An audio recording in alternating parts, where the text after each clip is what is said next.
ಬೆಂಗಳೂರಿನ ಚಿಕ್ಕಪೇಟೆಯ ಮಾವಳ್ಳಿಯಲ್ಲಿ ಕೆಂಪೇಗೌಡ ಜಯಂತಿ ಆಚರಣೆಯನ್ನು ಮಾಡಲಾಗಿದೆ.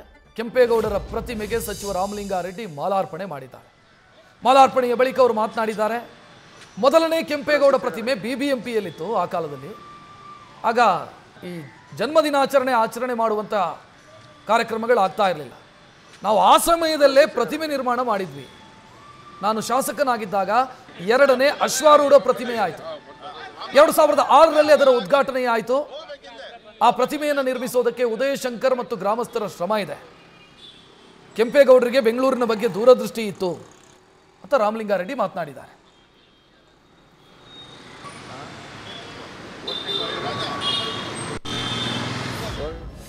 ಬೆಂಗಳೂರಿನ ನಿರ್ಮಾತೃ ಕೆಂಪೇಗೌಡರು ಅವ್ರ ಕಾಲದಲ್ಲೇ 4 ಗೋಪುರಗಳನ್ನ ಕಟ್ಟಿ ಗೋಪುರಗಳು ದಾಟಬಾರ್ದು ಅಂತ ಕೂಡ ಅವರ ಉದ್ದೇಶ ಆಗಿತ್ತು. ಆದರೆ ಈಗ ಬೃಹದಾಕಾರವಾಗಿ ಬೆಂಗಳೂರು ಬೆಳೆದುಬಿಟ್ಟಿದೆ. ಮತ್ತು ಕೆಂಪೇಗೌಡರ ಸ್ಟ್ಯಾಚ್ಯುಗೆ ಇವತ್ತು ಮಾಲಾರ್ಪಣೆ ಇಲ್ಲಿ ಮಾಡಿದ್ದೀವಿ. ಬೆಂಗಳೂರಲ್ಲಿ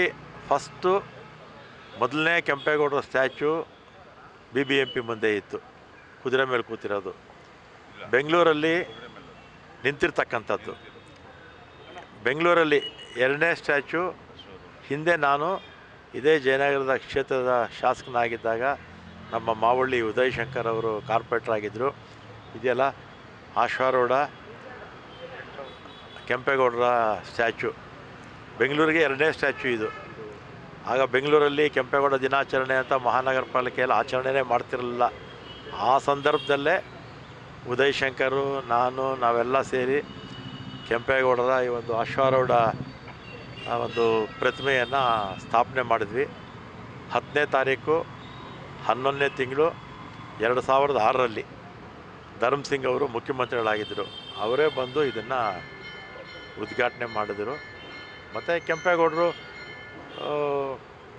ದೂರದೃಷ್ಟಿ ಇದ್ದಂಥವರು.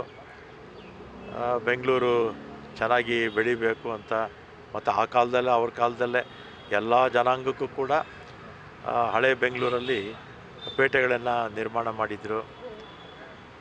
ಮತ್ತು ಹೆಚ್ಚು ಆಡಳಿತಕ್ಕೆ ಹೆಚ್ಚು ಒತ್ತು ಕೊಟ್ಟಿದ್ದರು. ಅಂಥವರ ಒಂದು ಸ್ಮರಣೆ ಮಾಡ್ತಾ ಇರ್ತಕ್ಕಂಥದ್ದು ಭಾಳ ಒಳ್ಳೆಯ ಕೆಲಸ ಅಂತ ನಾನು ಈ ಸಂದರ್ಭದಲ್ಲಿ ಹೇಳಿ. ಮತ್ತು ಆಗ ಈ ಒಂದು ಸ್ಟ್ಯಾಚ್ಯು ಆಗೋದಕ್ಕೆ ಭಾಳ ಮುಖ್ಯವಾಗಿ ನಮ್ಮ ಉದಯ್ ಶಂಕರು ಮತ್ತು ಮಾವಳ್ಳಿಯ ಎಲ್ಲ ಗ್ರಾಮಸ್ಥರು ಕಾರಣಕರ್ತರು. ಎರಡನೇ ಸ್ಟ್ಯಾಚ್ಯು ಇದು ಬೆಂಗಳೂರಿಗೆ. ಮೊದಲನೇ ಸ್ಟ್ಯಾಚ್ಯು ಕಾರ್ಪೊರೇಷನ್ ಮುಂದೆ ಇದ್ದಿತ್ತು. ಈಗ ಬೇಕಾಷ್ಟು ಸ್ಟ್ಯಾಚ್ಯುಗಳು ಇದೆ. ಕೆಂಪೇಗೌಡ ದಿನಾಚರಣೆನೇ ಮಾಡ್ತಿರಲಿಲ್ಲ. ಆಗಲೇ ನಾವು ಮಾಡಿದ್ವಿ ಇದನ್ನು. ಆ ಕಾಲದಲ್ಲಿ ಬೆಂಗಳೂರು ಇಷ್ಟು ಬೃಹದಾಕಾರವಾಗಿ ಬೆಳೆಯುತ್ತೆ ಅಂತ ಯಾರೂ ಕೂಡ ಅಂದಾಜು ಮಾಡಿರಲಿಲ್ಲ. ಈಗೇನಾಗಿದೆ, ಯಾರೂ ಊಹಿಸಿದ ಹಾಗೆ ವಿಪರೀತ ಬೆಳೆದುಬಿಟ್ಟಿದೆ. ನಮ್ಮ ಬೆಂಗಳೂರು ಸೆಂಟರ್ ಅಂತೆ ನಾವೇನು ವಿಧಾನಸೌಧ ಅಂತ ಕರಿತೀವಲ್ಲ, ಇಲ್ಲಿಂದ ಹಿಡಿದು ನೀವೊಂದು 10-15 ರಸ್ತೆ ಬರುತ್ತೆ ಬೆಂಗಳೂರಿಗೆ. ಆ 10-15 ರಸ್ತೆ ಕೂಡ 30 ಕಿಲೋಮೀಟ್ರ್ ಅಷ್ಟು ಬೆಳೆದುಬಿಟ್ಟಿದೆ. ಸಮಸ್ಯೆಗಳು ಜಾಸ್ತಿ ಇದೆ. ಮತ್ತು ನಾವೆಲ್ಲ ಕಾಲೇಜಲ್ಲಿದ್ದಾಗ, ನಗರ ಪಾಲಿಕೆ ಸದಸ್ಯರಾಗಿದ್ದಾಗ ಬೆಂಗಳೂರು ಅತ್ಯಂತ ಸುಂದರವಾದ ನಗರ ಆಗಿತ್ತು. ಕಸದ ಸಮಸ್ಯೆ ಇರಲಿಲ್ಲ. ಈಗಿದ್ರೆ ಏನು ಮರ ಗಿಡ ಇದೆಯಲ್ಲ, ಇದ್ರ 10ರಷ್ಟು ಜಾಸ್ತಿ ಇತ್ತಾಗ. ನಾವೆಲ್ಲ ಕಾಲೇಜ್ಗೆ ಹೋಗೋವಾಗ ಮಳೆ ಬಂದರೆ ಗಂಟೆಗಟ್ಟಲೆ 3-4 ಗಂಟೆ ಸತತವಾಗಿ ಮಳೆ ಬರ್ತಾಯಿತ್ತು. ಆಮೇಲೆ ಟ್ರಾಫಿಕ್ ಭಾಳ ಕಡಿಮೆ ಇತ್ತು. ಜನಸಂಖ್ಯೆನೂ ನಾನು ಕಾರ್ಪೊರೇಟರ್ ಆಗಿದ್ದಾಗಲೇ ಒಂದು 10-15 ಲಕ್ಷ ಇತ್ತು ಅಷ್ಟೇ. ಭಾಳ ಸುಂದರವಾದ ನಗರ ಅಂತ ಇತ್ತು. ಒಳ್ಳೊಳ್ಳೆ ಪಾರ್ಕ್ಗಳಿತ್ತು. ಈಗೇನಾಗಿದೆ, ಜನಸಂಖ್ಯೆ ಬೆಳೀತಾ ಸಮಸ್ಯೆಗಳು ಜಾಸ್ತಿ ಆಗಿದೆ. ಇದಕ್ಕೆ ಪರಿಹಾರ ಸರ್ಕಾರಗಳು ಮಾಡಬೇಕು. ಈ ರೀತಿಯ ಸ್ಟ್ಯಾಚ್ಯುಗಳು ಮತ್ತೆ ಬೇರೆ ಕಡೆ ಪ್ಲ್ಯಾನ್ ಇದೆಯಾ ಸರ್?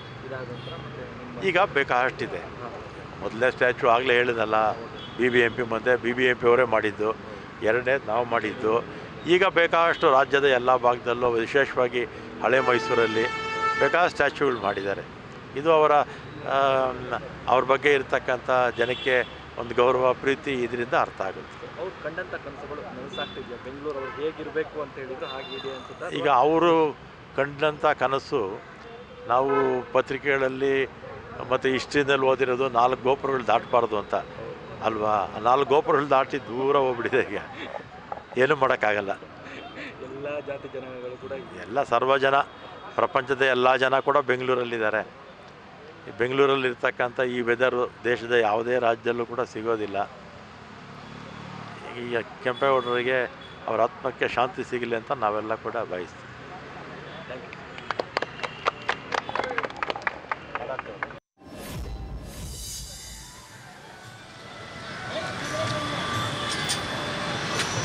ಅಣ್ಣ ಒಂಚೂರು ಸೈಡ್ ನನಗೆ